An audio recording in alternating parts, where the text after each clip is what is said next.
We know that the thickened choroid has been implicated to be the cause of pachychoroid spectrum of diseases, although the exact pathogenesis behind that is not known. It is hypothesized that the resistance in the vortex vein caused by a thickened sclera might induce an upstream congestion of the choroidal vessels, thus increasing the choriocapillary permeability. To study this hypothesis, we need to find the thickness of the sclera at the level of equator and also quantify the congestion of the choroid. But the sclera at the equator is difficult to be imaged, and the anterior scleral thickness can be measured with the help of ASOCT, and the choroidal congestion can be quantified with the help of indices like choroidal vascularity index and choroidal vascular density. But the choroidal vascular index uses OCT to measure it and thus restricts the details only to the posterior pole. But the choroidal vascular density uses ICG images, and even 200-degree field of image can be covered with it. But there is a lacuna in the literature comparing the anterior scleral thickness with the choroidal vascular density and subfoveal choroidal thickness in eyes with CAC, PCV, and AMD. So we intend to find the same, and we excluded the eyes in which the sclera can be intrinsically abnormal, like in cases of uveitis, glaucoma, and in cases with collagen vascular diseases and patients who were pregnant and lactating women. So we did a pilot study including about 15 patients from the Retina Services of Advanced Eye Center PGI, and the anterior scleral thickness was measured from 12 by 12 mm raster scans of ASOCT, and the anterior scleral boundary was measured by the solid hyperreflectivity from underneath the rectus muscle, and the posterior scleral boundary was defined by the low reflectivity from the choroid, and we measured the scleral thickness as the distance between these two lines from about 6 mm from the scleral spur, and we decided that we should do at 6 mm because after that after 6 mm it is difficult to define the sclera in the superior and inferior quadrant because of the presence of artifact from the lid and the fornices, and in the nasal and the temporal quadrant after 6-7 mm the posterior scleral boundary becomes blurred because of lack of resolution.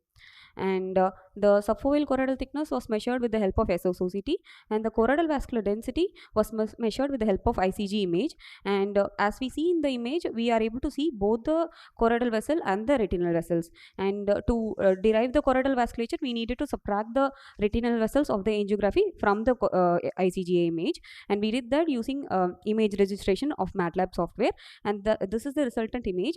This has got only the choroidal vessels, and this was converted into a black and white image using Burnsen's algorithm, and the resultant image had white and black pixels. The white pixels of the image depicted the choroidal vessels, and the black pixels depicted the choroidal stroma, and the black pixels are there within both the background and the image. So we had to subtract the background from the image, and we did that using a mask using image software, and the MATLAB software thus detected the pixels within the image, and the choroidal vascular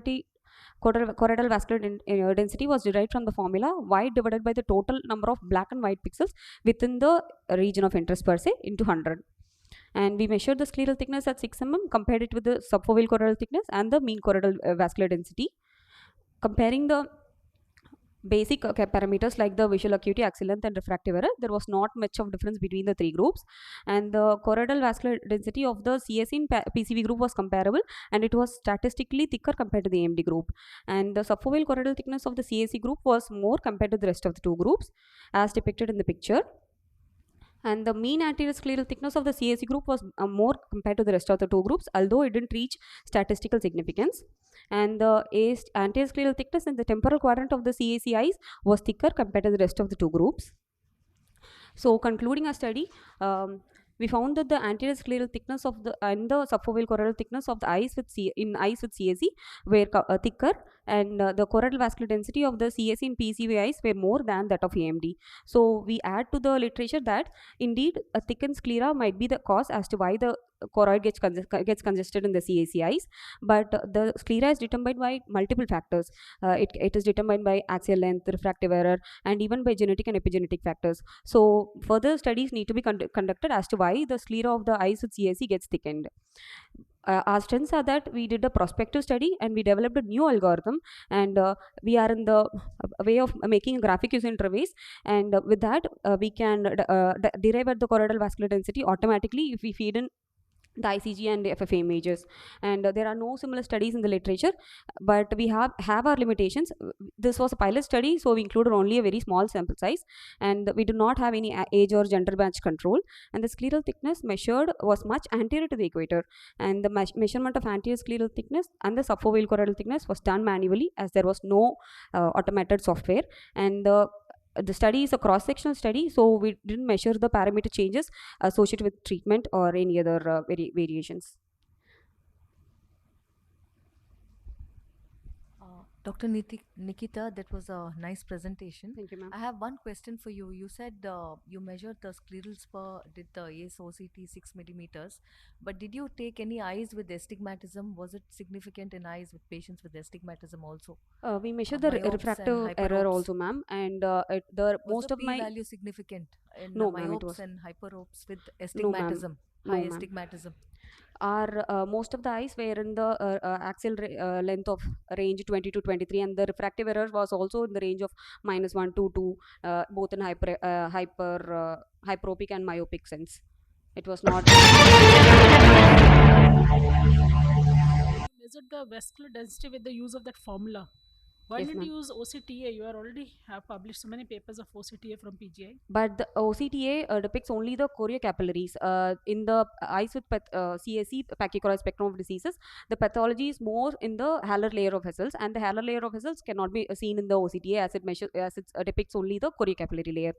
There are machines which show the There choroid are layer machines, also. but the details are restricted only to the posterior pole, maybe 6 and 9 scans. But the ICG image shows a wider image, 200 wide field, ultra wide field image.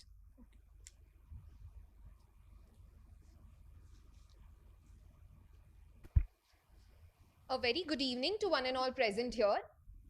Starting my presentation with a little bit of KBC, bringing all of you all to the hot seat over here. What is the volume of vitreous cavity in a human eye? Option A, 4.2 cc.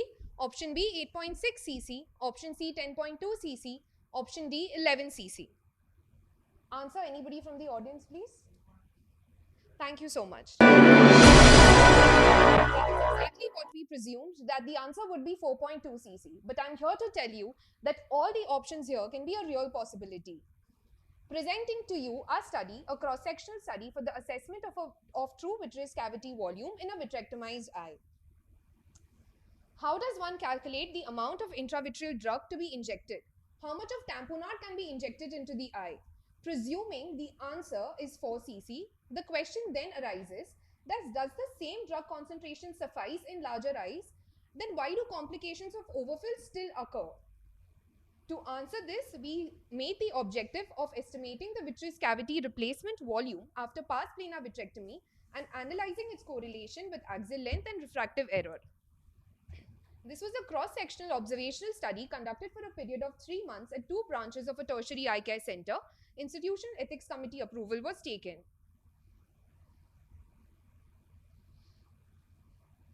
All patients undergoing vitrectomy were included in the study. Patients with suprachoroidal hemorrhage, choroidal detachment, or any other intraocular space occupying lesion were excluded from the study. Moving on to the intraoperative procedure, 23 gauge pars plana vitrectomy with valved cannula was performed for every patient. So our aim was to collect the net vitreous volume. What we did is we performed a passive fluid air exchange with a soft tip cannula connected to a PVC tubing, the other end of which opened into a 10 cc syringe. That gave us the gross vitreous volume, which was X.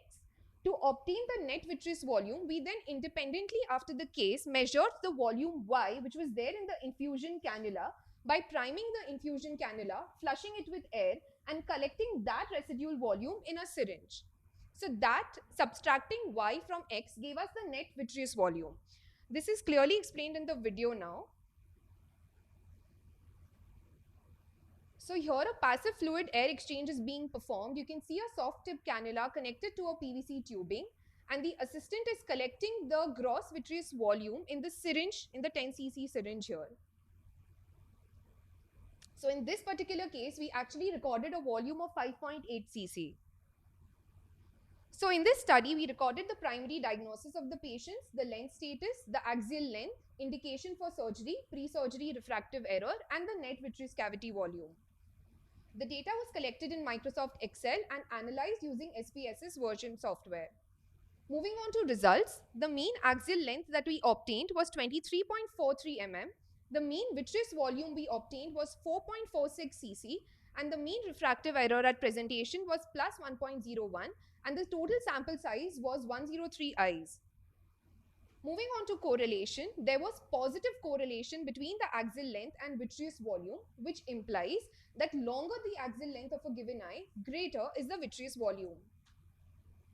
This is the correlation graph, Pearson correlation graph that was plotted, which clearly shows, the first graph on the right clearly shows a positive correlation between all eyes and the axial length, between vitreous volume and the axial length.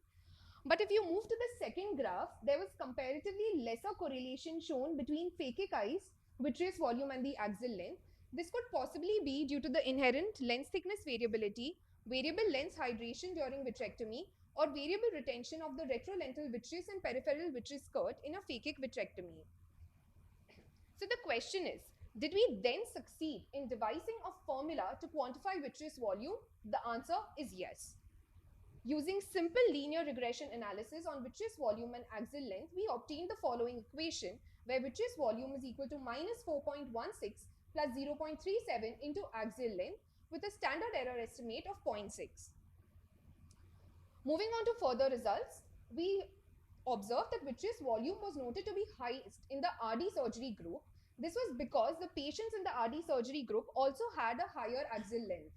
Intergroup comparison between the patients recruited for their independent surgeries was also statistically significant, where the variation in vitreous volume was noted to be highest in the group of diabetic vitrectomies versus RD surgeries. This could also be because of the possible axial length to be higher in the RD surgery group.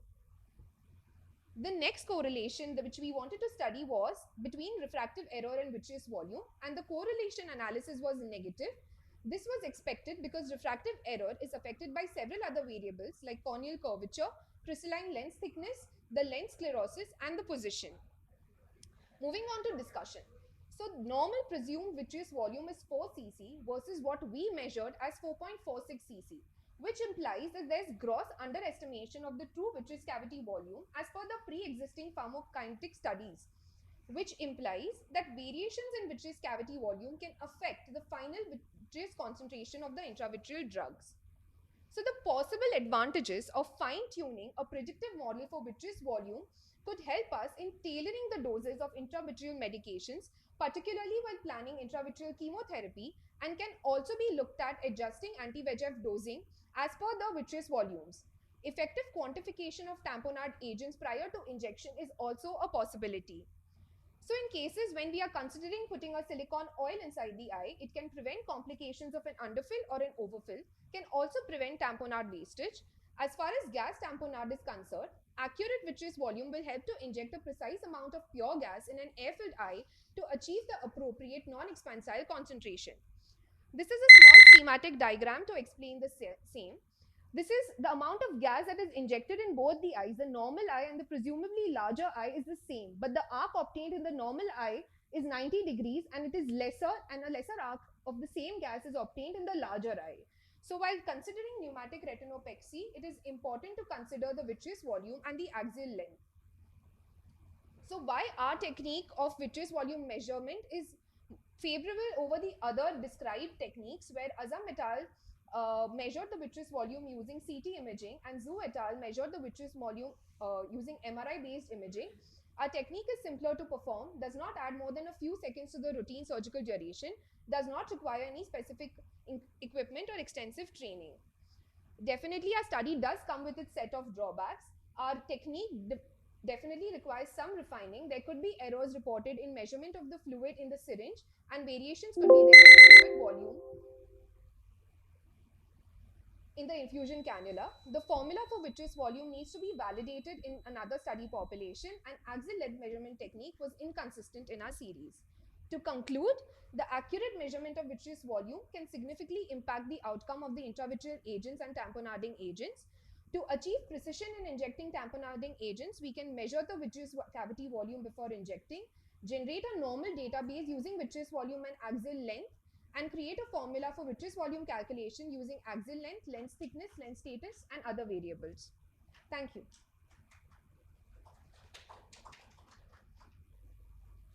very nice, novel technique. Do you think you're underestimating the vitreous volume in phakic eyes? Yes, sir. That could be the possible reason why it's lesser in the correlation graph.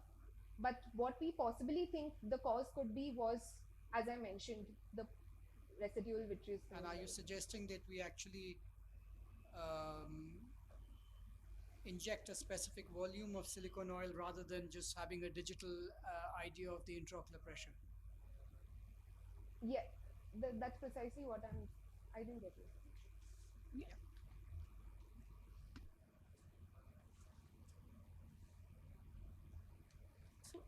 So there's one more factor, like in addition to excellent, there can be difference in the elasticity and myopic, that sclera is more prone to get extended, whereas normal, yeah, Yes. that part can't be taken care of in the formula, though it is a very good study. Yes. Yeah, I think it's, yeah. Do you want to ask something? Yeah, thank you. Thank you.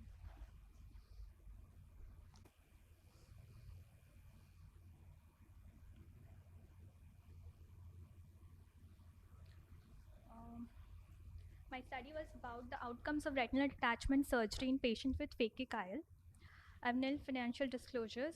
So, implantable Collamer lenses have been found to be effective and safe for the correction of moderate to high myopia. Frequency of rhegmatogenous retinal detachment increases with the increasing severity of myopia and also with any intraocular procedures. RRD is part of a natural course of complication, including premature vitreous liquefaction, posterior vitreous detachment, high axial length associated with high myopia and peripheral retinal degeneration. The post-operative complications rarely occur after ICL implantation, although cataract formation, glaucoma, and pigment dispersion, toric ICL rotations have been reported. The aims and objectives. The aim was to determine the risk factors and analyze the treatment outcomes in eyes with rhegmatogenous retinal detachment following phakic IOL implantation.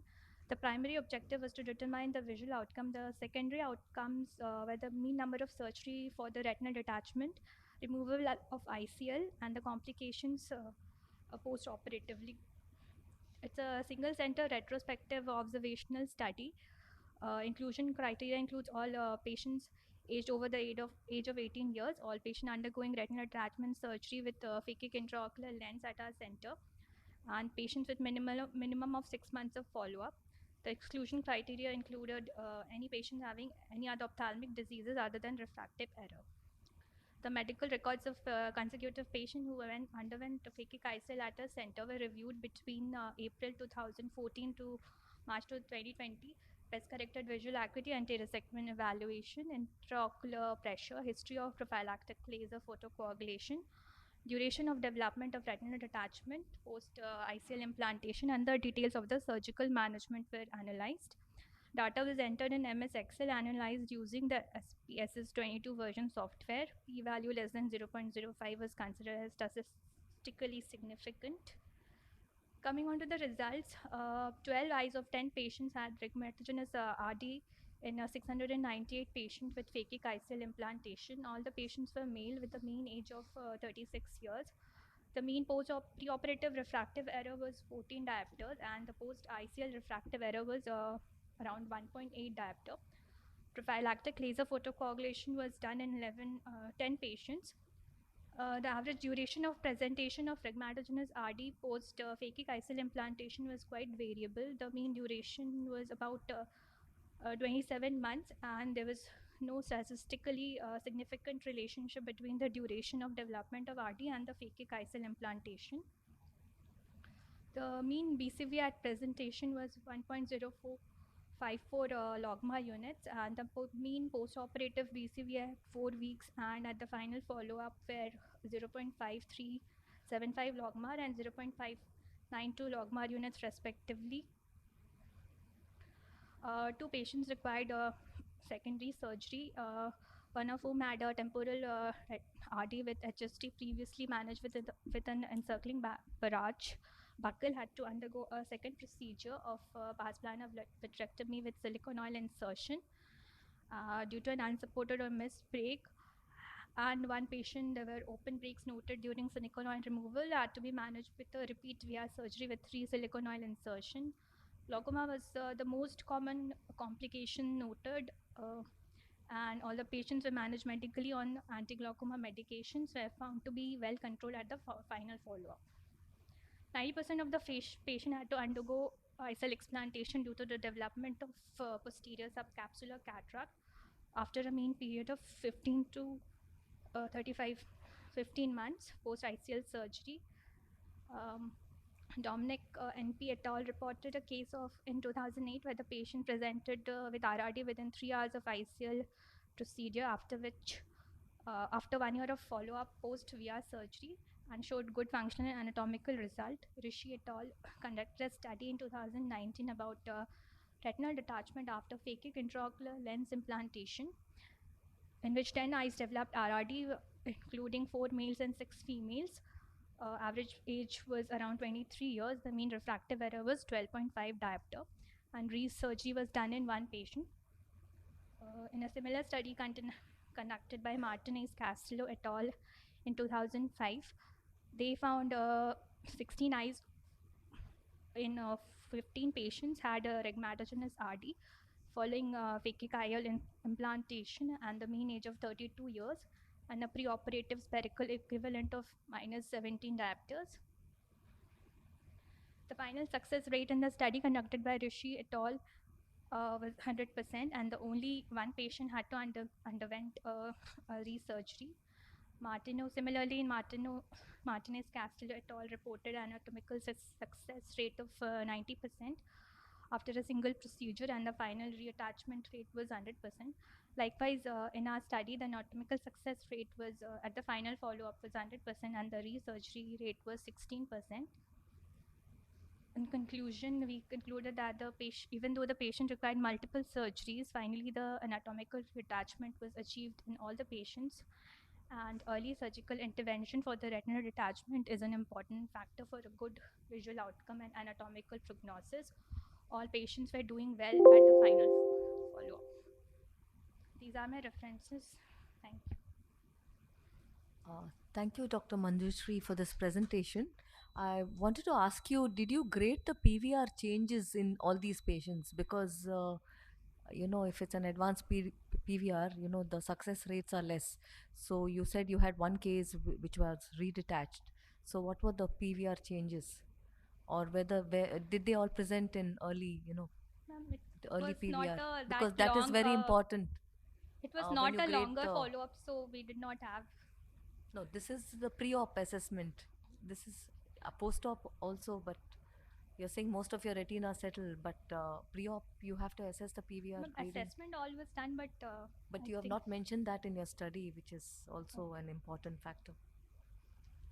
If that had been mentioned, it would have been Yes. nice. What are the factors? What is the difference in the presentation of RD in this phakic ICL patient with respect to normal patients?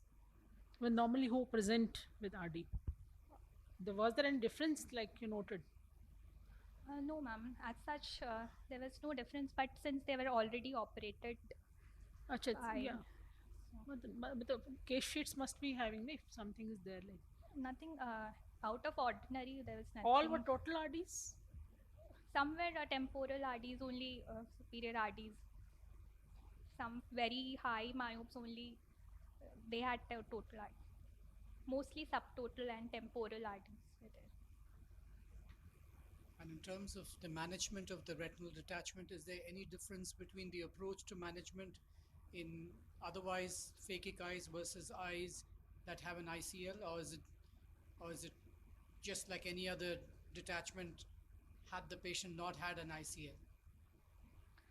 So, in hands of experienced surgeon, I don't think there will be any different. But for newcomers and newer surgeons, I think we have to be very careful. The retina will be thinner. We cannot.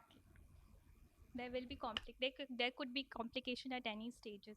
So is that because they are myopic, or is it because of the fact that they've had an ICL? Does the presence Mostly of an high ICL myopic. modify anything? Mostly the high myopic cases will be there. Okay, thank you. Thank you, sir.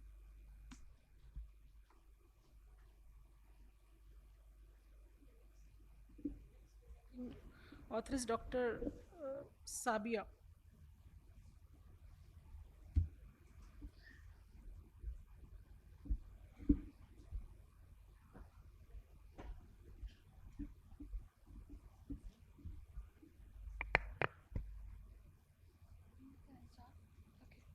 A very good evening to everyone. The title of my paper is Submacular Hemorrhage Displacement using subretinal TPA and air versus subretinal balanced salt solution and air. So I have no conflicts of interest. As we know, submacular hemorrhage can occur secondary to wet ARMD, PCV, myopic CNV or a RAM, and the natural history of these hemorrhages is poor. So early displacement of hemorrhage from the macula is recommended to restore useful vision. And various techniques have been described in the literature, ranging from surgical evacuation to intravitreal gas and TPA to PPV with subretinal TPA. However, at present, there is no consensus or treatment guidelines regarding the optimal management. So, our study was done with an aim to study the role of subretinal BSS as a substitute to TPA in the management of large submacular bleeds. So, for the purpose of study, the fundus was divided into 4 zones. Zone 1 involving the fovea, 2 involving the macula, 3 reaching up to the equator, and 4 beyond the equator. So the primary objective was to see the displacement of the bleed from baseline at 1 month within each group and between the 2 groups. And the secondary objective was to see the change in BCVA from baseline within each group and between the 2 groups. So the outcome was assessed in terms of complete success, that is when the hemorrhage completely displaced from zone 1 as well as zone 2, partial success or failure. These were the inclusion criteria. Only large submacular bleeds with at least size of 4 disc diameters and less than 14 days duration were included in the study. So this was an ambispective, non-randomized interventional study, and the patients were divided into 2 groups. This is the procedure which was followed. Group A patients underwent PPV with induction of PVD, followed by injection of 0.3 to 0.4 ml of subretinal TPA and 0.2 ml of air, followed by partial FAX, 20% SF6 tamponade and heads up positioning. And the entire procedure remained the same in group B, except that instead of TPA, 0.3 to 0.4 ml of subretinal BSS was injected. So this is a short video showing the steps. So this was a patient with vitreous hemorrhage and underlying subretinal bleed. After clearing the vitreous hemorrhage and removing the hyaloid, using the subretinal cannula, 0.3 to 0.4 ml of TPA or BSS along with air was injected depending on the group.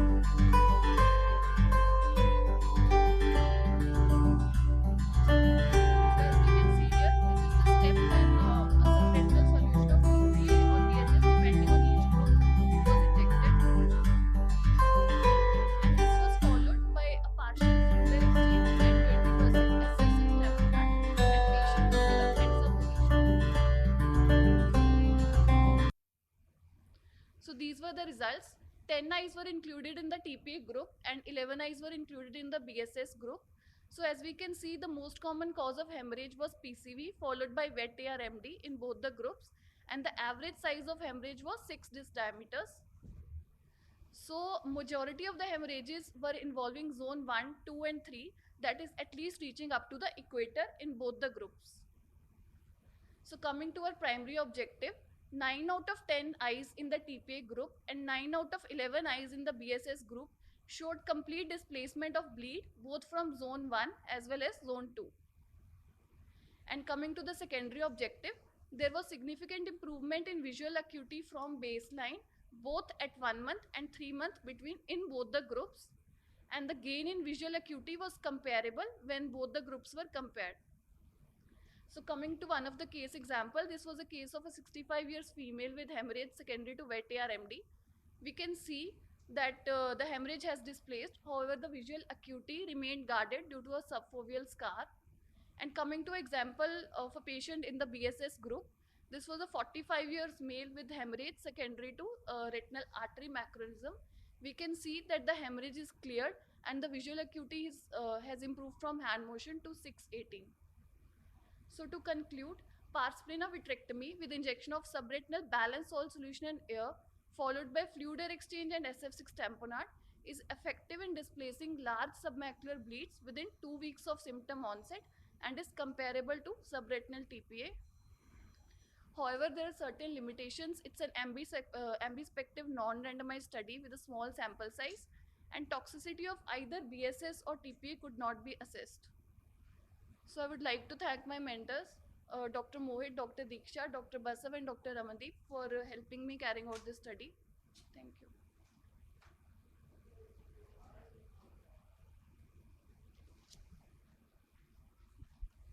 Thank you, Dr. Sabia. This was a wonderful presentation. But I wanted to ask you, did you look at the short-term IOP rise in these patients? Were there any suspects or were they prone for any glaucomatous changes?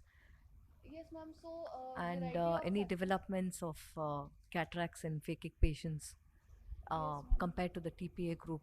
You're injecting BSS with air. Yes, ma'am. This was a detailed thesis which was done. We also looked at the visual acuity as well as IOP as well as complications that had developed over the follow-up period. So the phakic patients did not end up developing cataracts. However, most of the patients were pseudo-phakic in our study, and there were no IOP rises. The IOP remained controlled in these patients. What's the gauge of this needle that you used for Ma'am, subretinal? this is 38 gauge needle. And 38 gauge. what's the site of injecting? Like Ma'am, so in our patients, we injected just below the superior arcade. just means inner to the superior arcade. Inner to the superior arcade, yes, ma'am. Okay. Thank you, sir. When next speaker is Dr. Ayesha Khanum. In our study, we were trying to look at the efficiency in volume reduction if we inject ranibizumab or an anti-VEGF with higher molar concentration, which is brolucizumab, or if we use ranibizumab in combination with steroids. It's not moving. There is compression, there is endothelial injury, and that tends to start a cycle of cellular grade changes, which will secrete ICAM and other inflammatory factors which are responsible for the clot formation. And then there will be stasis hypoxia, which will further cause endothelial injury at large, and again have this kind of cycle in the rest of the part as well. So what I'm trying to say is that in occlusion, apart from anti-VEGF, there are other factors which can kind of be influential. That is the reason why we thought we can use a combination. So we used in one class we used anti-VEGF, which is ranibizumab. In the second we use a higher molar concentration, which is brolucizumab, and third we use steroid.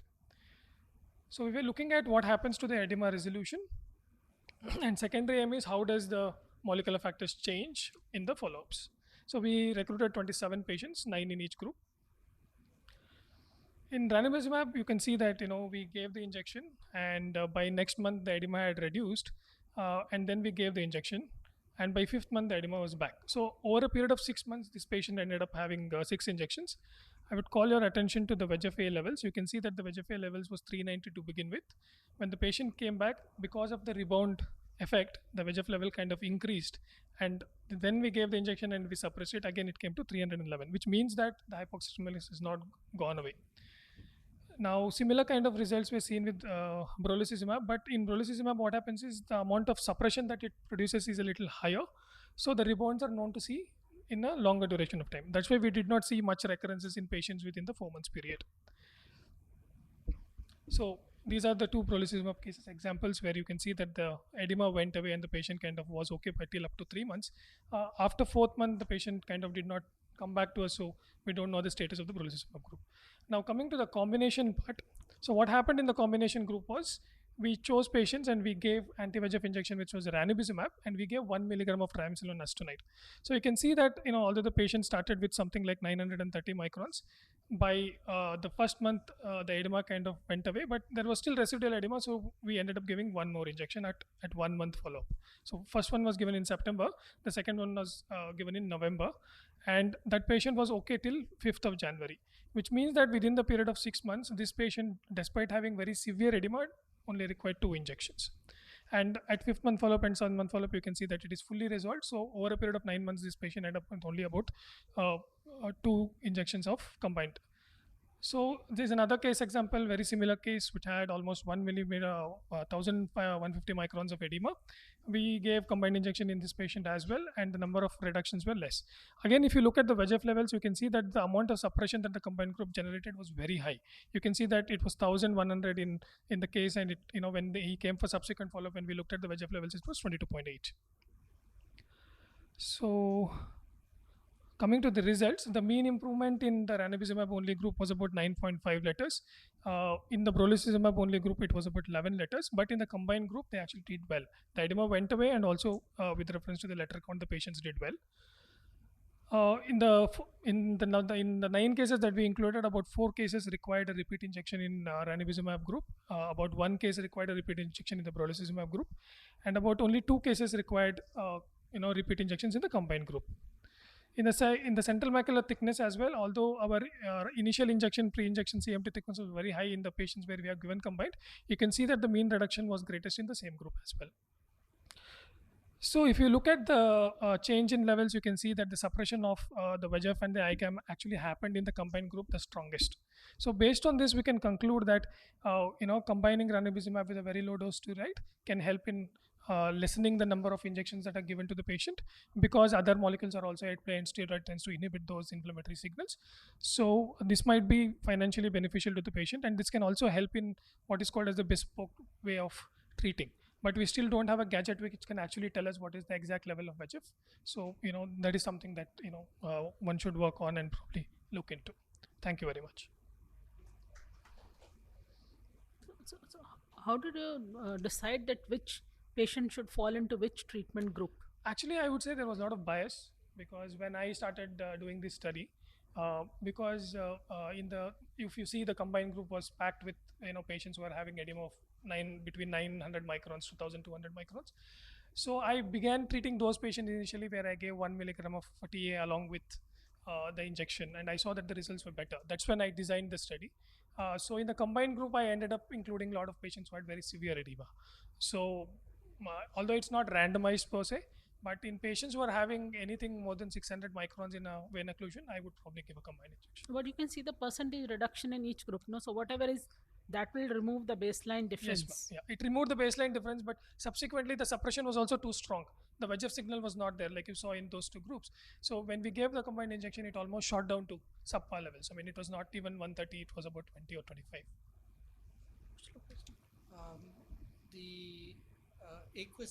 The biomarkers that you did. Yes, sir. They are aqueous biomarkers? Aqueous biomarkers. Aqueous biomarkers. Yes.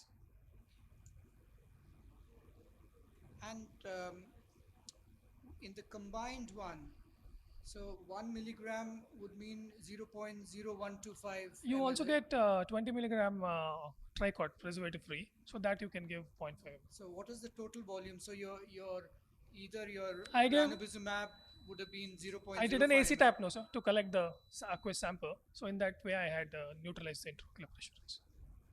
Thank you. Thank you, sir. So the next speaker is Dr. Paras. Okay. Good afternoon, all. So my study is about the unique features of optic disc melanocytoma on multicolor imaging. Non-conflicts of interest or financial disclosures. Optic disc melanocytoma is a unilateral, deeply pigmented variant of melanocytic nevus. Classically involves the disc with contiguous involvement of the retina and choroid. A stationary benign tumor. Visual impairment is usually not significant. It involves the optic disc solely in 15% of the cases, underlying choroid in 54% of the cases, and can involve the surrounding retina in 30% of the cases. The local complications noted are disc edema, infraretinal edema, focal hemorrhages, vitreous seeds, RVOs. Enlargement can be noted in 10 to 15% of the ODMs. The risk factor is the initial thickness of 1.5 at the first diagnosis. So it's a retrospective study regarding the ocular imaging in optic disc melanocytoma patients. Ethical approval was obtained, and written consent was taken from all the patients.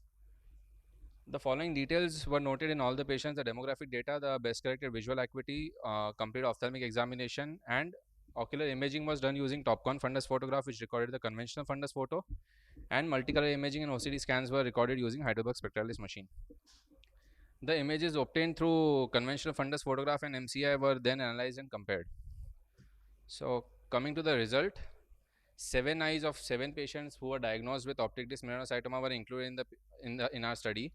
the female to male ratio was 5:2 and the range of age was 32 to 64 years. 6 out of 7 patients had a best corrected visual acuity of better than 0.3 logmar, and only one patient had a diminution of vision with best corrected visual acuity of 1.8 logmar.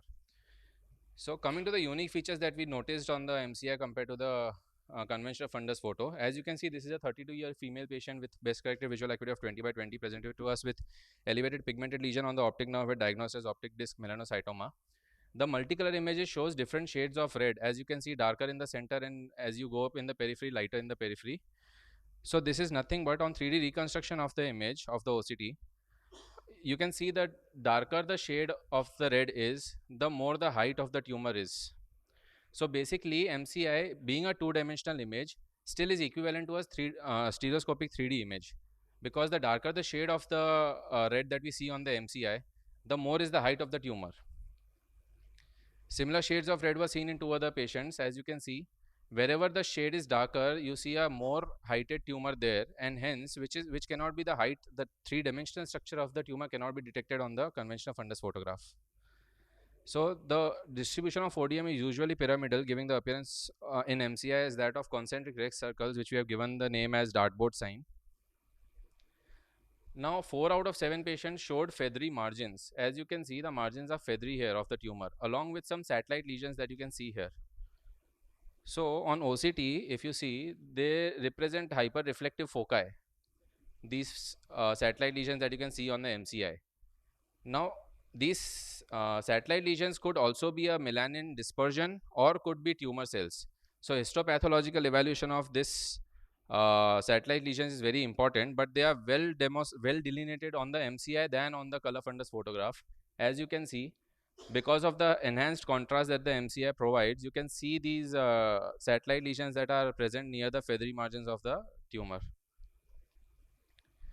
Now the third unique feature that we noticed on the MCI was the greenish hue that you can see on the disc. So on 3D reconstruction, if you see, this represents elevation of the disc at a part where the disc is not involved by the tumor. So as you can see, the greenish hue that you can see on the MCI is basically disc edema. Disc edema cannot be recorded on conventional fundus photograph. Yeah, some may argue that the margin is slightly blurred here, but the amount of elevation can only be recognized on a stereoscopic examination, which can be recognized by the greenish hue that we see on the MCI. One of the cases, a 50-year-old female patient, best corrected visual acuity was good, 20/20, demonstrated a mild to moderately pigmented optic disc melanocytoma. We were not sure whether this is a retinal involvement or a choroidal involvement, but the infrared reflectance image as well as the MCI showed a yellowish hue in the peripapillary area. And upon doing the OCT, it confirmed that the tumor had more of a choroidal involvement than the overlying retinal involvement. So the importance of this as an early sign of spread or a malignant transformation needs to be evaluated further, and the patient needs to be followed up more frequently than a patient with clear margins. So this study done by C. Mazzini et al. Described the features of ODM on multicolor imaging, OCT and OCTA. So they basically described how the ODM looks on a multicolor image, that is total autofluorescence on the blue light reflectance and well-defined margin on infrared reflectance. The composite image shows a reddish brown lesion with well-defined margins. So our study is a unique study which compares the appearance of optic nerve head melanocytoma on MCI versus the conventional fundus photograph. So MCI basically acquires 3 reflectance images using 3 laser lights, and that helps in demonstrating the lesion at variable depths of the retina and the choroid, and hence gives a better contrasted image. And the unique features that we described, that is the satellite lesions, the greenish hue that is seen on the disc due to disc edema, and the depth or the height of the tumor that is demonstrated by the intensity of the redness that you see on the MCI. And hence MCI is definitely better than conventional fundus photograph, and whenever possible and if possible should be brought into the clinical practice as a routine means to follow up the patients of optic disc melanocytoma. Thank you. Thank you, Doctor. Contemplate comparing this with the optic disc hemorrhage of the same size. Optic disc hemorrhage? Yes. As in the MCI image of an optic disc hemorrhage? Yes. Because there also you'll see an elevation. You may see a similarity in the colors. Yes, ma'am. So But we also if you compared. had a comparison, it would have been, Yeah. better to show. Right. That would have been a good comparison. Okay. Right, ma'am. What equipment have you used to take a MCI image? Spectralis machine, ma'am. Heidelberg Spectralis. Okay, that's which gives that all. Yes, ma'am. So an OCT scan with the MCI. So MCI OCT can be constructed into a 3D image. So you can reconstruct the 3D images on that. So what other diseases do the MCI is beneficial? Just I'm asking. So they are more beneficial for AMDs. So to determine the geographic atrophies and the involvement areas. So that is one of the places where MCI is gaining importance. Apart from that, ma'am, any melanin tumor is very well recorded on infrared reflectance of MCI. Previously, IRAF was used for melanoid tumors, but the resolution that the IRAF provides is very less compared to the MCI. That is the IR reflectance image obtained on the MCI. And how frequently do you follow up these patients with melanocytoma? Sir, we have a protocol of following up 3 monthly for the first year, and then if the tumor remains stable, then 6 monthly, sir. Right. Thank you. Dr. Malika Goyal. So I'm not a PG student unlike everybody else here. So I chose not to be sitting on the dais because I'm a presenter.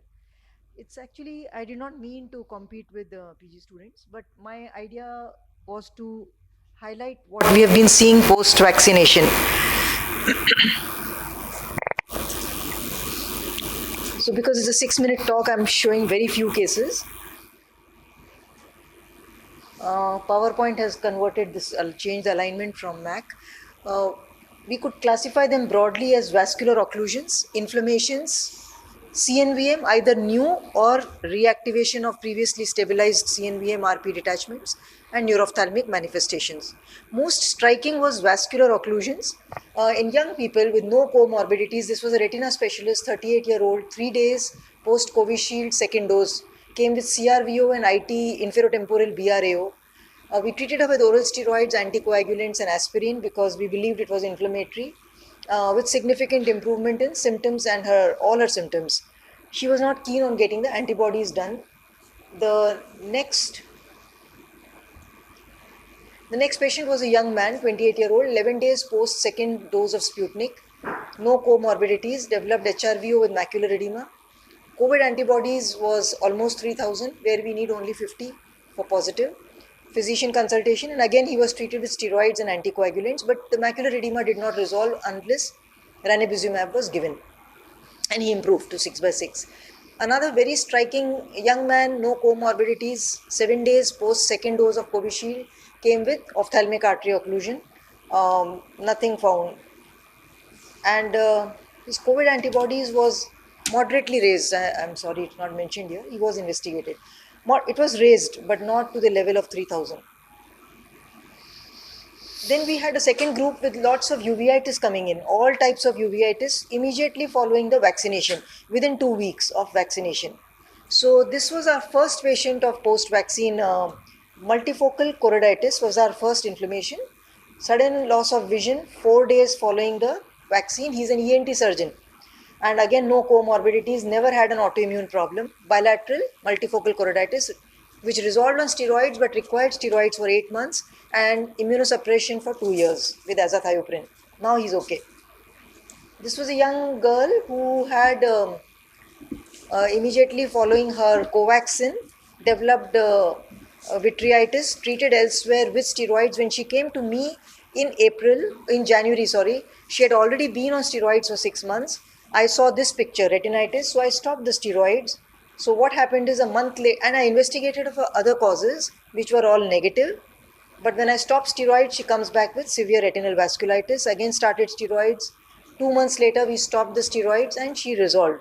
But a year later, off steroid but on azathioprine, she has come with tubular fields, just few days back. And now we are again investigating her, but started steroids again. Point is, these patients need steroids for a very long time, unusually compared to other patients that we treat. We don't know what's the cause for tubular fields. We have got an MRI done. but MRI is not going to explain tubular fields. Now, the important thing in this patient was she had an iritis following COVID infection, and then she had this vitritis following vaccination. So, manifestations that happen after the infection can also be reactivated following a vaccine because they follow a common pathogenetic pathway between the virus and the vaccine related immunomodulation. Now, this is a young lady, 32-year-old lady with sudden vision drop noted on December 12. She got her first dose of Covishield on December 3. And she was treated by Dr. Gopal Pillai actually. The pictures are from him. I treated her subsequently. Presentation, this was the picture. And after that, 3 doses of aflibercept given by him, she has been stable. You see there is a CNVM as well. He had not done the COVID antibodies, so we don't know about it. By the time she came to me, it was probably late. Now we have lot of patients, lot of AMD patients that I have been treating for years who were stable, not requiring treatment. But after their vaccine, they came with sudden symptoms within days, and they would now, you see this patient, I was just observing without treatment, if you see the upper part of the slide. But then he came with symptoms and I had to start treatment, and now I have to be very aggressive. For the last 2 years almost, I'm giving him injection every 2 months, which I never had to, because the disease is so aggressive. Most of these patients, their course changes permanently. At least for 2-3 years, I am finding that I have to give very aggressive treatment to bring them down to some kind of stability. And in many of them, the fellow eye has got affected, which was not affected within 6 months of this. I don't know whether it's related, but many of these patients, I removed them because of the time, paucity of time. And then we had optic neuritis following vaccination. But very interestingly, we found cases of idiopathic intracranial hypertension, which never happens in a middle-aged man. I have not seen till now. I have seen in women, young women, or even young males maybe, but not middle-aged. But I saw it post-COVID infection. I have patients who came with severely raised intracranial pressure, normal MRI, and they were middle-aged men. And now I saw post-vaccine. So this post-infection, post-vaccine, there is an overlap in the manifestations, and you are seeing raised ICT in middle-aged men, which is very rare. Resolving with steroids and Diamox, but not very easily, takes a longer time than others. Similarly, a young lady developing immediately after vaccination. Thank you.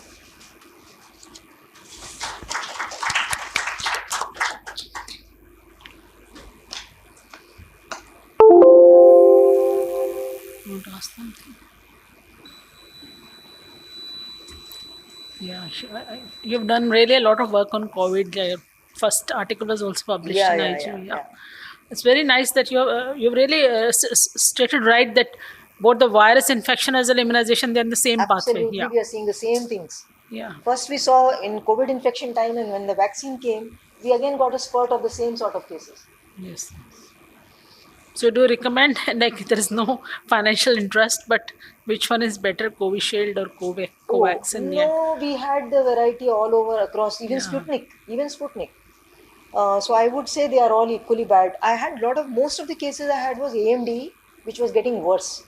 And there Covaxin, Covishield was equally distributed. Yes, that's true. Even literature also does not differentiate between them. Yeah. Thank you.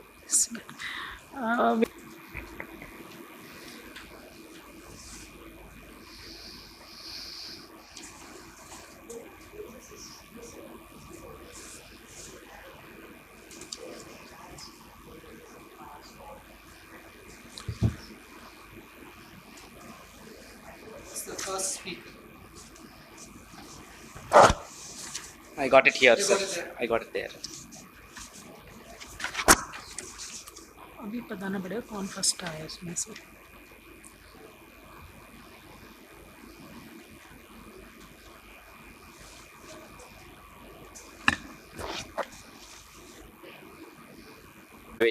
Of a novel CRISPR-Cas12a based diagnostic tool for fungal endophthalmitis. So we have no financial disclosures. So fungal diseases, despite causing 1.5 million deaths annually and affecting more than 1 billion people every year, remain a pernicious neglect. This is best exemplified by the high rate of misdiagnosis reported with fungal infections across various organ systems. Hence, there's a huge urgent and unmet need to improve fungal diagnostics. So, fungal endophthalmitis is also a similar scenario. Extensive culture positivity rate has been reported with endophthalmitis, with only 20% being culture positive and 80% being culture negative. Among these 20% culture positive, 11 to 22% are fungal, but recent NGS data from India suggests that of these 80%, 65% are actually fungal, and we may be only seeing the tip of the iceberg as far as fungal endophthalmitis is concerned. So the purpose of our study was to develop a rapid, accurate, cost-effective test to diagnose fungal endophthalmitis using CRISPR, which we have termed as RIDMIC, which stands for Rapid Identification of Mycosis using CRISPR. So before I begin, a brief introduction into CRISPR. In one line, they are the antibody equivalents of prokaryotes. So when we as eukaryotes come in contact with a virus, we recognize their proteins and synthesize specific antibodies against them, which we harnessed in creating vaccines. However, given the primitive state of the prokaryote immune system, they rather recognize foreign nucleotide sequences and engineer Cas enzymes to recognize and cleave these sequences. So we very recently started harnessing this ultra specificity of bacterial Cas for genome editing and diagnosis. So this step, there are two main components of this assay. The first is isosomal amplification, which amplifies the target fungal DNA if present, followed by the CRISPR reaction, which in the presence of the amplified target DNA cleaves the fluorescent reporter. So because our aim was to both make it as a point of care test, which would help in antimicrobial therapy within the OR, and also as a replacement or an alternative to PCR in tertiary facilities to predict fungal load, we included two readouts. One is the binary qualitative readout, which gives an easy yes or no interpretation, and the other is a quantitative readout, which gives us the ability to predict fungal load. The first step was to test the specificity of the assay. So we tested against 9 fungal DNA from patient isolates. As you can see here, a positive test was seen with all fungal DNA, but not with bacterial or human DNA. The corresponding spike was also seen in the spectrophotometer readings. So the next step was to test the analytical sensitivity of this assay. The analytical sensitivity of this assay was around 13 to 16 genome copies, which is similar or even better than pan-fungal PCR. So this shows a workflow of the assay. The first step is, once the intraocular fluid is collected from the eye, it is subjected to recombinase polymerase amplification, which happens for 37 degrees at 30 minutes, followed by the CRISPR reaction, which also happens at 37 degrees Celsius for 10 minutes. So it's important to remember that pipetting is the only expertise which is needed, and the heat block is the only equipment which is needed. After this, the result can be visually interpreted. So now, after the development phase, we proceeded to test the clinical validity of this assay. 86 intraocular samples, including 62 vitreous and 24 aqueous humor samples from 75 patients with clinically presumed infective endophthalmitis were included. So conventional institutional practice was that these fluids were subjected to direct microscopy and fungal culture. In addition to this, we also did pan-fungal PCR and the RIDMIC assay. So bacterial culture positivity was in 20%. Fungus was seen by culture only in one sample, while pan-fungal dPCR detected fungus in 14 and RIDMIC in 18 patients. So the concordance between the 280 samples are concordant between RIDMIC and PCR. In comparison to PCR, the sensitivity of RIDMIC was 92.86% and the specificity was 93.06%. I think I'll show three interesting cases which highlight the how RIDMIC is better than PCR. So this is a 90-year-old male with endogenous endophthalmitis. The patient came with hand movements. Clinical suspicion was bacterial. However, pan-fungal PCR was positive for fungus. RIDMIC was negative. But the culture eventually grew gram-positive bacteria, and the patient did well with intravitreal antibiotic. Here, off-target amplification is a big problem with PCR. Here, the specificity of PCR is driven by the two primers, but in RIDMIC, there are ideally two checkpoints. In addition to the primers, there's also the specificity of the guide RNA. So, less off-target amplification makes RIDMIC more specific than PCR. The next is, this is a 32-year-old male with injury with plant extract, clinically fungus, but was treated with antifungal, after which he developed intraocular inflammation. Culture was negative, RIDMIC was positive, PCR also was positive.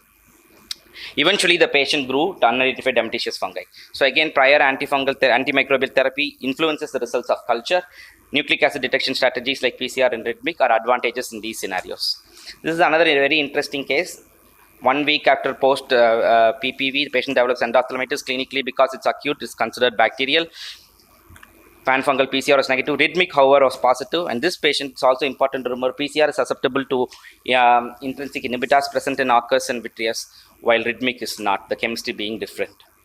So again, this is the clinching evidence we show. We did NGS on these discordant samples, and then there's 100% concordance between rhythmic and the NGS data. So to conclude, this is the first CRISPR-based system for the diagnosis of fungal infections in any organ system, first for the diagnosis of any ophthalmic condition, produces an easy-to-read binary readout, and its sensitivity and specificity is better than PCR. Thank you. Thank you, Dr. Siddharth. I had one question. What is the pricing of CRISPR compared to PCR? So this is actually 1/3 the cost, madam. Okay. So this is at this percent is And around what 500 is rupees. what is the turnaround time? 45 minutes, madam. 45. So is it available in the market? No, no. This is an assay we developed, madam. Okay. It's not. And I didn't understand the difference between rhythmic and CRISPR. Yeah. So rhythmic is a term we coined. Rapid identification of mycosis using CRISPR. Okay. Okay. So that PCR also identifies DNA, and this also identifies DNA. Only advantage is it is not susceptible to intrinsic inhibitors, which PCR is susceptible to. PCR requires equipment. PCR works at 3 temperatures. Rhythmic works only at 1 temperature, so no equipment is needed. PCR does annealing and heating.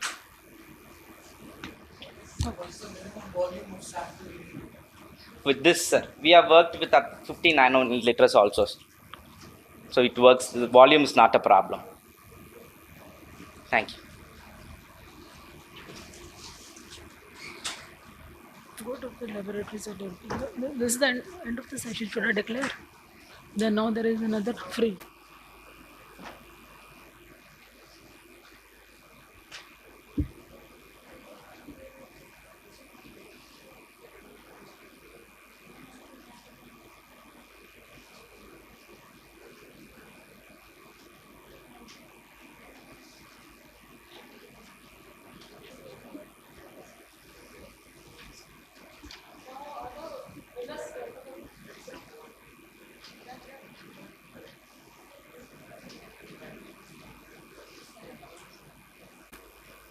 A very good afternoon to one and all. So my topic is non-contact ultra-wide field swept source OCT biomarkers in predicting the treatment outcome of anti-VEGF in aggressive ROP. These are my affiliations and I have no financial interest. So in the last decade or so, the 3 things has changed in ROP management. The first thing is non-contact wide field imaging is used because of its non-contact nature and faster image acquisition speed. Another thing that has changed is the tiniest of the tiniest baby are surviving. So the 26 weekers or 28 weekers are surviving. So the incidence of aggressive ROP has increased.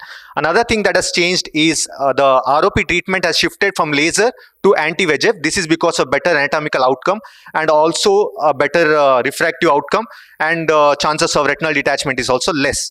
So people have tried various biomarkers like fundus fluorescein biomarkers or fundus photography biomarkers or even tear film biomarkers, but all these are subjective biomarkers. For the first time, we have tried an objective OCT based biomarker to predict the treatment outcome in aggressive retinopathy of prematurity.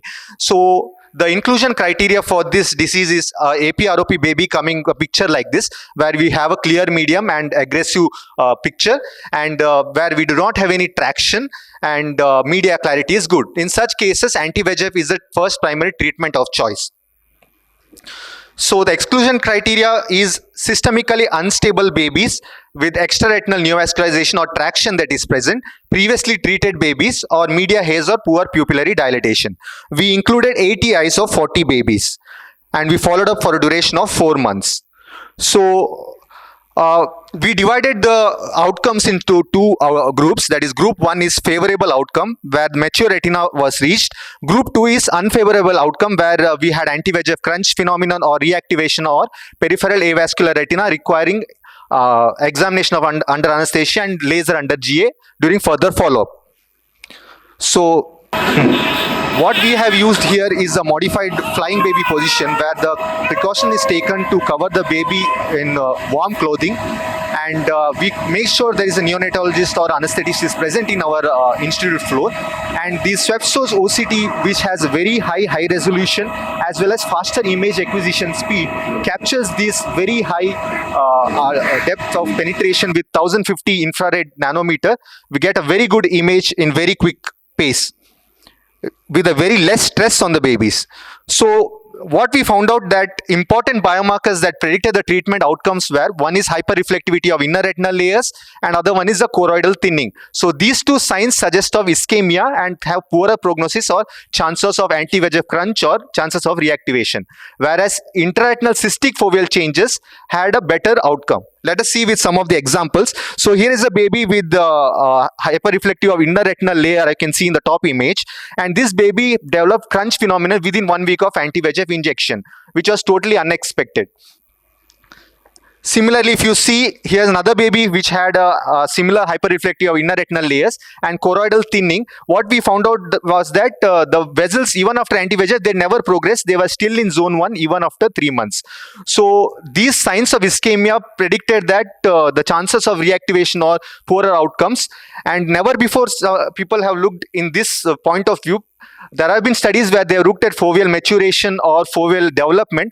First time we have looked in the point of view of ischemic, like how we see in central retinal artery occlusion or central retinal vein occlusion or ischemic diabetic macular edema in adult patient. In similar point of view, we tried to apply the same mechanics into APROP, and we found out that this is even true for higher ischemic eyes had poorer response to anti-VEGF.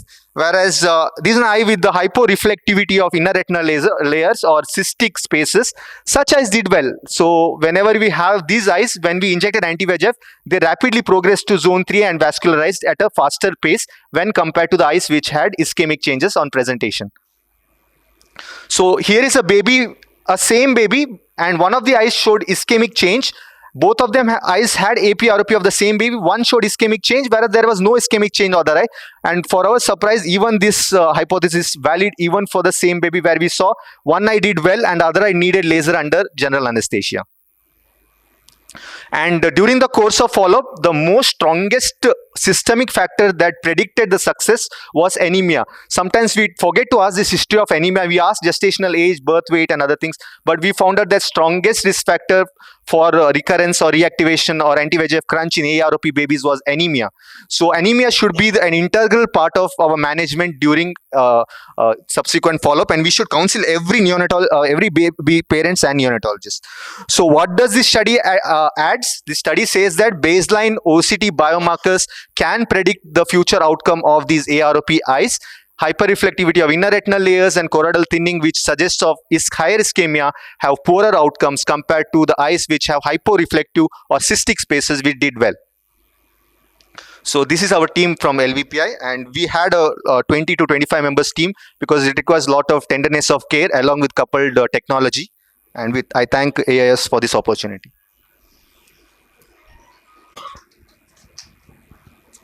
That was a nice presentation, Dr. Akash. I wanted to ask you, in eyes which treated anti-VEGFs in APROP or half-zone disease, and which went into,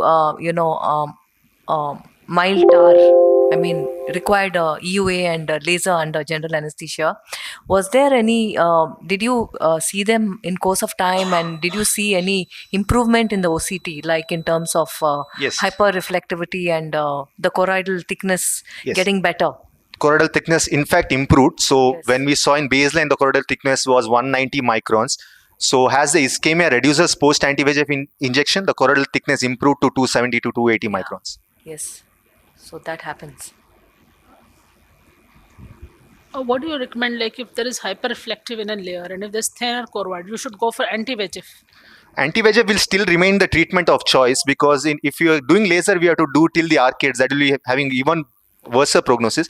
So we are at very initial stage, but what it should alarm the treating ophthalmologist that these are the babies who needs much closer follow-up. These are the babies in whom we, after giving anti-VEGF, we cannot call after 2 months like that. We have to see 2 weeks, and they might need they have a faster tendency of recurrence and might need an earlier laser under EUA. Did you correlate these OCT findings with the anatomical presentation? Yes. Like, So what is that's the stage of that ROP, and whether this hyperreflective layer is more common in 3 and onwards, or so like, in this study we have taken only AROP eyes. okay. Yes. Did these babies have only a single anti-VEGF injection, or did any of the babies need repeat injections? In our institute, we practice only single anti-VEGF for 1/3 adult dose of bevacizumab. So it's only one monotherapy. Did you do an FFA to check for any periphery, not only the avascular zone, because sometimes you cannot pick it up in zone 3 and the red cam may not be very useful in picking up zone 3 disease. In this, So did you do any FFA in these kind of babies before you contemplated laser? thank you, ma'am, for this question. So a very good question. So in this study, we did not do FFA. So one of the advantages of this is non-invasive and non-contact, and even ARP babies most of the time are 28 to 30 weekers, and doing FFA might be. But yes, this is a future in which we need to do a comparative study between FFA biomarkers and OCT biomarkers. That would be a good study, ma'am. Yes. Yes. Could I ask, sir, what equipment have we used for? So here we have used the Optos Silverstone, which gives simultaneous OCT as well as fundus picture With the swept source. swept source OCT. I think that's all.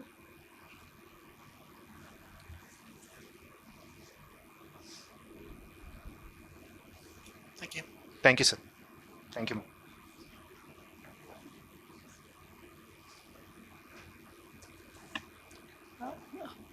Please, the next speaker may come, Dr. Mary Santosh.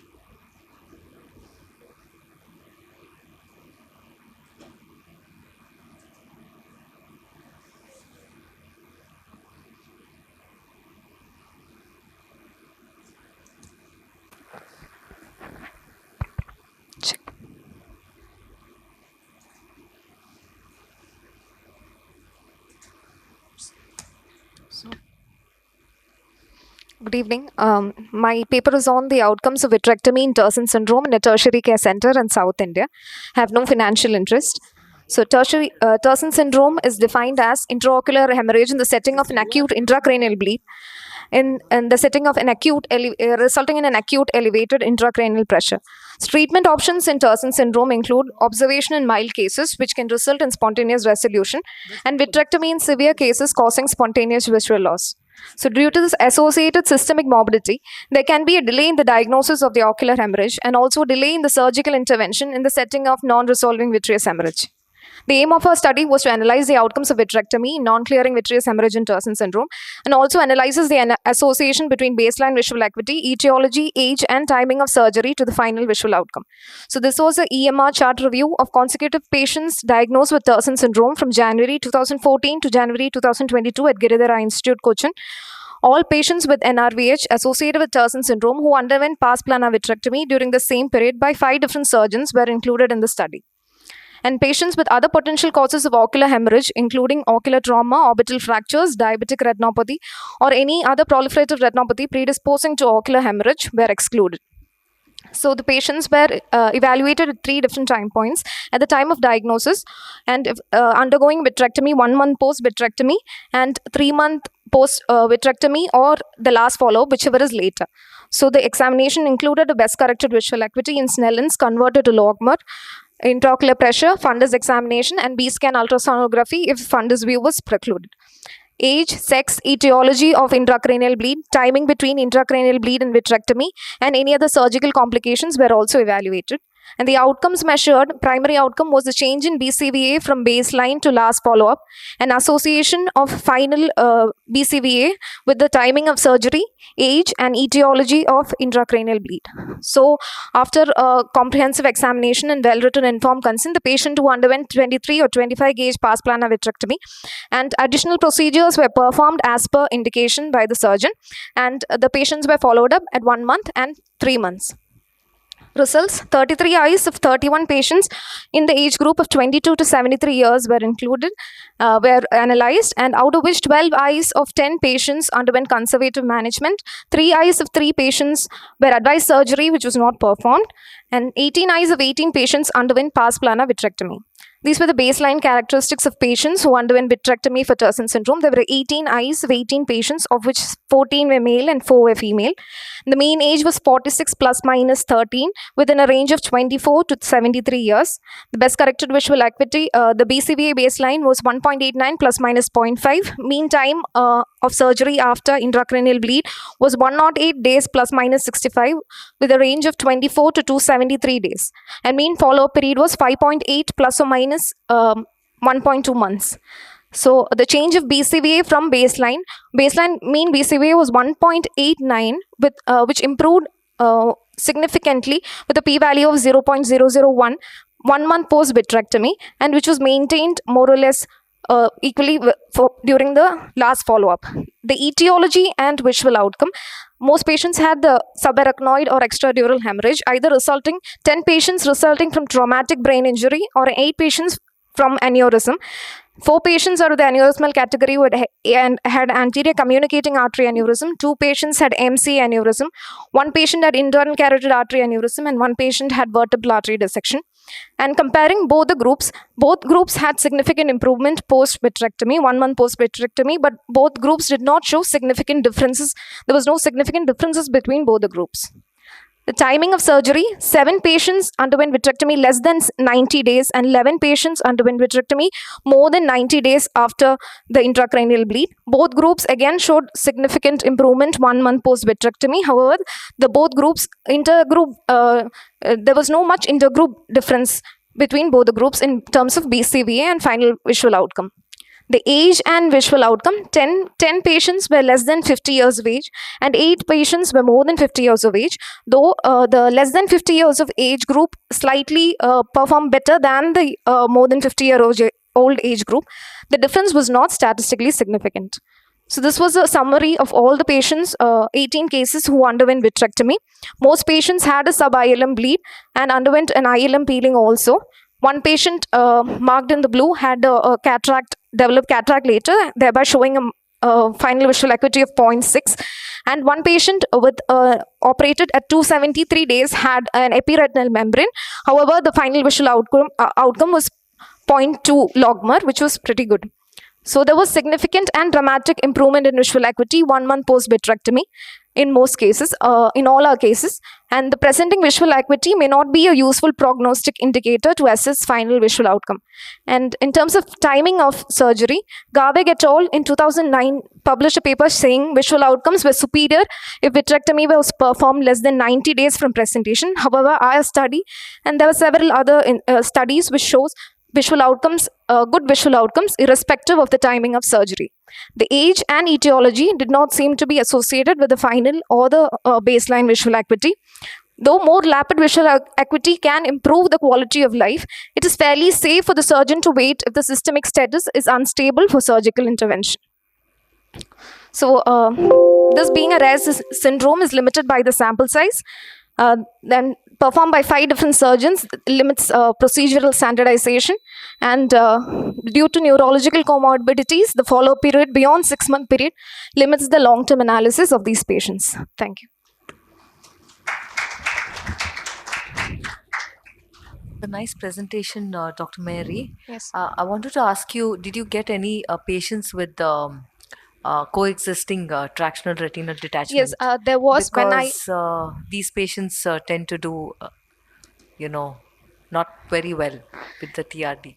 Yes, ma'am. There was a patient, but that patient had a long history of diabetes associated. So this patient was excluded from the study, taken that it was a mixed presentation. So you didn't take any patients with TRD? No, we did not. Okay. Just there are other. How did you find this Turson syndrome's NRV different from the normal non-resolving vitreous hemorrhage? Say traumatic or due to PVD? Most of these patients characteristically had that sub-ILM bleed, and they can have a breakthrough vitreous hemorrhage. Usually, this breakthrough vitreous hemorrhage usually precludes any of the view. During intraoperative time, either if the ILM bleed has resolved, there's a raised ILM seen in most of these patients. So did you inject them subretinal TP and all also in these? No. How did you ILM hemorrhage? They all resolved on their own spontaneously. Because of the maybe because of the time gap of surgery was so long for some patients, that some patients had just an elevated ILM, and some patients had an active ILM, not an active but an evident ILM sub-ILM bleed seen intraoperatively. Thank you, Thank you very much. Good morning, everyone. My paper is on novel genotype phenotype presentation and exploring potential for gene therapy in Indian patients. So, as we all know, Stargardt is the most common juvenile inherited macular degeneration, most commonly caused by ABCA4 mutation in almost 95% of patients. So ABCA4 gene is located in chromosome. Basically, it codes for a transport membrane protein which is located on the membrane, which basically functions to remove all transretinaldehyde to recycle the rhodopsin. Whenever there is a mutation in ABCA4, there will be inefficient degradation, thereby excessive accumulation of byproduct, leading to apoptosis, cell death, and Stargardt's manifestation. Purpose of our study to understand the genotypic and phenotypic pattern in Indian patients and also to form a strategy for gene therapy. It was an observational study approved by Institutional Review Board. This was the roadmap for our study. So first, to identify the families with Stargardt's disease, identify and isolate the mutation, studying this mutation in cell lines, how to repair this mutation, and also to study the effect of this repair. Our cohort had 39 families with 50 affected and 94 unaffected members. For genetic testing, we used whole exome sequencing to identify and isolate the mutation. All patients underwent comprehensive eye evaluation, including imaging, and electrophysiological tests were carried out with strict adherence to ISCV guidelines wherever it was required. In the results, there were 29 males, 21 females, age range between 9 to 64 years. Consanguinity was present in 28 families, that is almost 73% of the families. A spectrum of fundus abnormalities was observed. This was a 28-year-old with typical Stargardt's presentation with atrophic macular changes and flakes. This had a homozygous mutation ABCA4. Another patient, 30-year-old, there were no flakes, better visual acuity, just a circular ring of hyperautofluorescence, but had the same mutation. This was again 46-year-old male, had extensive degeneration with outer retinal cavitation and choroidal changes also. So again, the mutation is same. So these things were never reported in the literature. So this was an interesting family where the proband daughter was symptomatic with low vision, mother was 35-year-old, asymptomatic with 6/6 vision. Autofluorescence and OCT did show the foveal atrophic changes. This patient had a compound heterozygous mutation ABCA4 as opposed to routine homozygous what we get in a recessive disease. And mother was positive for one of these gene. One of the gene was homozygous in mother, but she was asymptomatic. But when he did the fundus autofluorescence test, there was a ring of hyperautofluorescence which was seen around the fovea. So hereby indicating the this mutation in isolation is very mild in mother. When it combines with this mutation, the disease is becoming severe in the daughter. So what it's a typical example, same gene, same family, depending on the type of mutation inheritance, the clinical features could be different in the same family.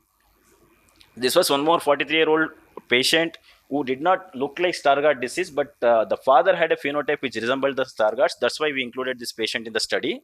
But when he did a genetic analysis, we ended up discovering a totally new pathogenic gene which was never reported. So still we don't know whether it actually causes the disease. We are waiting for other people to report similar mutations in Indian families.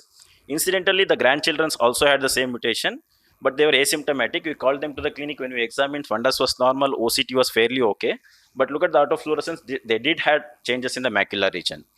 So this is the OCT and autofluorescence across 3 generations with the increasing order of severity on the same gene. So most of the mutations in our study was missense mutation. Missense mutation basically means there will be substitution of single base pair leading to a totally different amino acids resulting in the disease. Out of these, 8 were novel mutation. But how are they pathogenic? So we thought of studying these mutations in the cell lines, where these were studied in HEK cell lines using Western blot analysis. So to study for the protein expressions of these mutations. To make it simple, the darker the band, better is the protein function. These are all the same mutations of ABCA4. Sorry, different mutation, but the same gene. So for example, this V mutation has better protein function with a darker band. To make it even more simpler, if you go back and check their clinical photograph, this was a 13-year-old male with a V type of mutation, had a very mild disease, early disease. As compared to the 9-year-old, who is younger patient, had a Q type of mutation with severe protein dysfunction, had a more atrophic disease. ERG also told the same story. In the first patient, he fulfilled ERG was normal, whereas second patient, though early, he was 9-year-old, there was severe rod cone dysfunction. So how to repair these genes? You know, when it comes to genes like ABCA4, it's a very large and there are challenge in packaging into the AV vectors. That's why we came up with a novel method of splitting these genes, that is dual vectors technology, loading these splitted genes into the separate variants where they are co-infected together. Once they reach the target cell, they join back where they're expected to function normally. These are the photographs from harvested eyes from the mouse retina. As you can see, as compared to the control intact vector and dual vector, there is a very good uptake of dual vector. We used beta galactosidase staining for this to trace this uptake, thereby indicating that our vectors are reaching the specific target what we have designed for them. So to summarize, what was known was this is how the Stargardt's presents, and usually ABCA4 is the cause for mutation. That's what we knew in Indian population. But what this study adds is genetic sequence and screening of Stargardt's in Indian family, presence of new genetic and phenotypic variation, and experimental model for pathogenicity of mutation was also studied. And we also produced animal models to study the effect of dual vectors. So there are ongoing projects. We also made a mouse model which simulates the human disease, in which he injected the dual vectors in the live mouse. As you can see, as opposed to the control, there is a very good autofluorescence which was seen after the injection. So again, when we did ERG in these live animals, as compared to the control vectors and the non-injected vectors, look at the ARG amplitude. There's ARG amplitude was a lot better in the patient in the mouse which received dual vector, thereby indicating it's definitely working. Obviously, our future plan is to study the epigenetic factors, which is a limitation of this study, and also start the human trials. Thank you so much.